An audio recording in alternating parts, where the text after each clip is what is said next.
J'ai grandi avec un besoin de créer.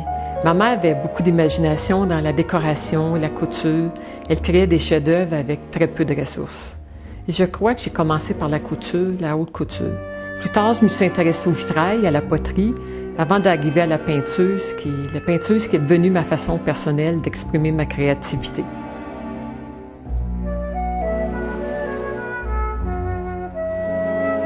De ces explorations artistiques précédentes, j'en ai conservé du vitrail, la construction et la lumière.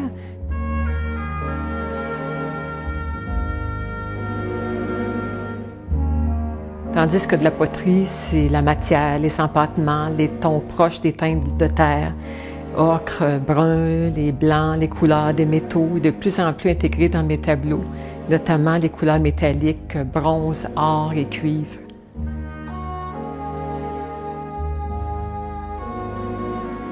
J'ai débuté la peinture au début des années 90 par des ateliers de créativité. Par la suite, je suis allée aux ateliers du frère Jérôme au Collège Notre-Dame avec Louise Lauzon. Ce que j'ai retenu de cet enseignement, c'est ose, fonce, suis ta main, suis ton instinct, une exploration très libre. J'ai commencé par peindre sur papier avant de prendre le risque de peindre sur toile. Ça devenait plus sérieux selon moi, rendu sur la toile. Et ces dernières années, j'y ajoute de la matière au préalable. J'enduis la toile de gel, de pâte à modeler, des médiums, des empâtements, de la structure, ce qui m'amène plus loin dans l'exploration de la matière. Exemple, ma série de tableaux des arbres. J'approfondis plusieurs effets picturaux, fantaisie, légèreté, l'iris, passant par une gamme d'émotions et même d'exaltation. Les effets de l'acrylique et de l'huile font bien sortir ces effets de transparence, de vivacité, de naïveté, de fraîcheur et d'innocence qui habitent ma peinture.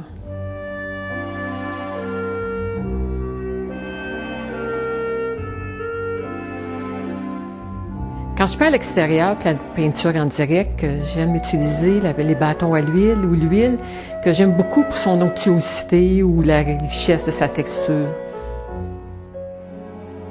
Mais je préfère travailler en atelier et aussi avec l'acrylique.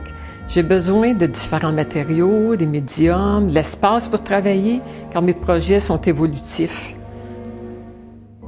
Je ne fais aucun compromis, c'est quand je suis devant ma toile que tout se passe. Je me laisse conduire par mes découvertes.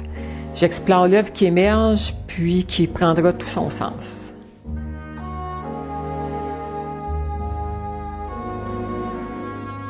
J'aime l'acrylique aussi parce que ça favorise la création spontanée.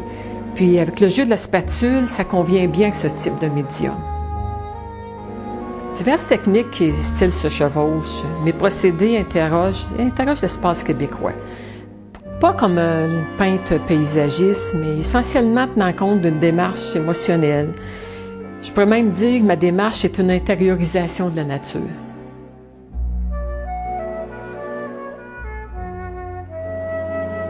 Je suis née dans les Hautes-Laurentides, puis ça se reflète dans ma peinture. Parfois, les paysages de mon pays prennent forme, mais ça doit passer nécessairement par mon interprétation d'artiste.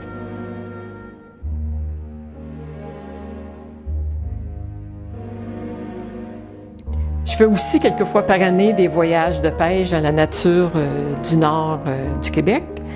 Puis, c'est des belles sources d'inspiration, ça aussi. Même dans mes abstractions, la nature est omniprésente, que ce soit les arbres rabougris, rachitiques ou encore les envolées d'oies. Mes représentations de la nature sont à la fois figuratives et abstraites. C'est comme si les paysages et abstractions se rencontraient. Ma démarche, c'est plus qu'une curiosité des formes extérieures et intérieures. C'est avant tout une révélation, c'est la recherche d'un absolu. Je dirais même que mes tableaux tentent de recréer mon paysage intérieur comme artiste.